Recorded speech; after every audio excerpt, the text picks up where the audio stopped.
Hello, Cancer, Sun, Moon, Rising, and Venus signs. Kamusta kayo? Sana po'y nasa mabuti kayong kalagayan. Welcome back po sa Star Tarot.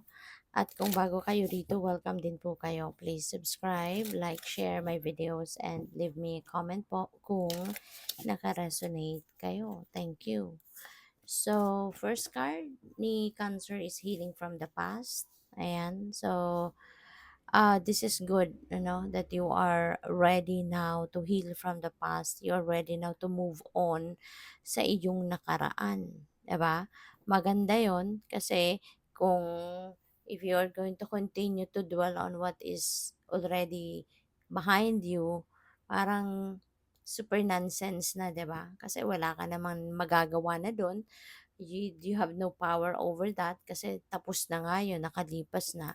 Kaya talagang maganda to, no, na you are moving on. You are healing now from your nakaraan so that you can focus on kung ano man ang na mga mangyayari pa sa buhay mo sa ngayon or ano yung mga current na nangyayari sa buhay mo sa ngayon.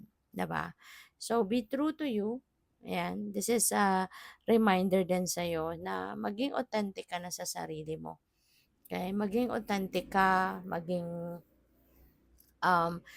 authentic ka sa sarili mo, ang tawag dito, maging honest ka sa sarili mo. Kasi ang napakahalaga din dito na when you are authentic, no, sa sarili mo, when you are honest, you can also expect, no, other people will be honest to you. Kasi kung sa sarili mo nga hindi ka honest, so, how can you expect other people to be honest with you din, 'di ba? Kaya maganda 'to na you project honesty, you project authenticity, and for sure, ganun din ang mga tao din, no, na mamimit mo, mga tao din na mamamagnetize mo towards you will be also honest people. So, new career, you are embracing a new career.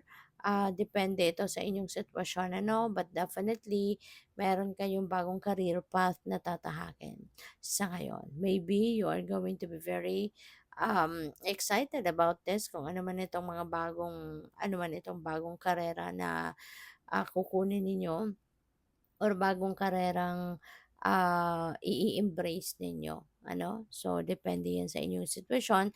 But this is good. This is great, no, that you are embracing a new career. So, good luck sa'yo. And by the way, maraming salamat for subscribing. And if you haven't subscribed yet, subscribe na kayo. And also, maraming salamat din for not skipping the ads. Malaking bagay po yan sa akin. And also, please click the join button sa baba ng video kung gusto po ninyo na mag-join kayo sa membership. Okay? Salamat po. So, what else? We have the Ace of Pentacles. Ayan. So, si Ace of Pentacles is a new beginning energy. No? Pero, yung new beginning na to is pagdating sa pera.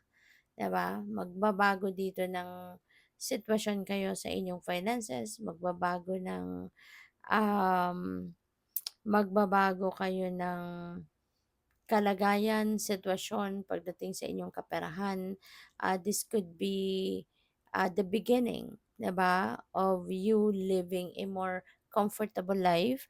Kasi nga si Ace of Pentacles, naghahatid dito ng energy of abundance and prosperity.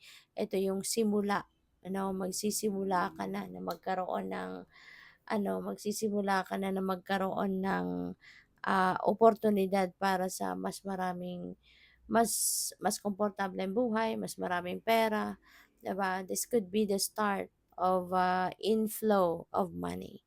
This could be the start of inflow or continuous inflow of abundance and prosperity. All right, Cancer? So also, po pwede ng iba sa inyo rito is gaining more money as well dahil ito ay kumbaga parang profit or magiging profit ninyo from um, profit ninyo ito from your um, sale of property. Baka ang iba sa inyo dito merong binibentang mga lupain, building, bahay. So, maaring mabebenta mo na yan, kaya magkakaroon ka ng maraming pera. So, possible din yan. And also po pwede, no, na this is opportunity na has the potential for you to earn more money. This could be an opportunity na mas maging ano ka talaga, yayamanin, 'di ba? Kaya kung ano man itong dadating na opportunity sa'yo, this could change your financial landscape for the better. So, what else? We have the Eight of Pentacles. Ayan. So, si Eight of Pentacles, ano ito?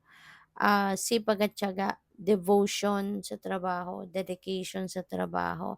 You're definitely going to focus on your work, focusing on your craft. Paaaring ang iba sa inyo dito mag-aaral, 'di ba? To enhance kung ano man yung dati na ninyong alam. This could be also baka may mga a-attendan din kayong mga trainings, workshops, pupuwedeng mga skills development, mga ganyan. Baka may mga seminar, convention, mga ganyan na a-attendan kayo. So, this is you going to focus on mastering your craft. Whether it is para sa panibagong inaay ninyo na career path. Kaya maaring nag-aaral kayo, nagma-master kayo kasi maaring meron kayong you're going to change career path. So, pwedeng ganun din ang purpose dyan. Or, pupuwedeng nagse-seminar ka, you're training yourself more para, alam mo yun, mas maging magaling ka sa ginagawa mo because maybe gusto mo talagang yung parang magpasikat ka, 'di ba, sa trabaho mo. Na gusto mong lagi kang merong panibagong twist, new flavor, kumbaga na isasama sa inyong trabaho, sa inyong ginagawa. So, pupuwedeng gano'n din ang ganap diyan. So, we have the Nine of Cups. Napakaganda nito, Cancer. This is really a beautiful time in your life, no? Happiness and joy, contentment, magkakaroon dito ng success. You will be manifesting your heart's desires as well. You are also, uh, ano, you will be very happy, lalo-lalo na din yung puso mo kasi this is a time also of falling in love. Kung single ka pa, wala ka pang jowa, baka ngayon magkakaroon ka na ng jowa. Baka ngayon magkakaroon ka na ng bagong, baka ngayon magkakaroon ka na ng bagong relasyon, 'di ba? So, possible yan. So, this is also a time, that you are kumbaga manifesting your wishes, your dreams. Kasi ano ito si Nine of Cups wish fulfillment. Kaya most likely, karamihan sa inyo, meron kayong mga wishes na magka-come to fruition na. May mga wishes kayo na maa-achieve or makakamit mo na. No? Kaya good for you. So, good luck. Thank you for watching. Love and light. Namaste.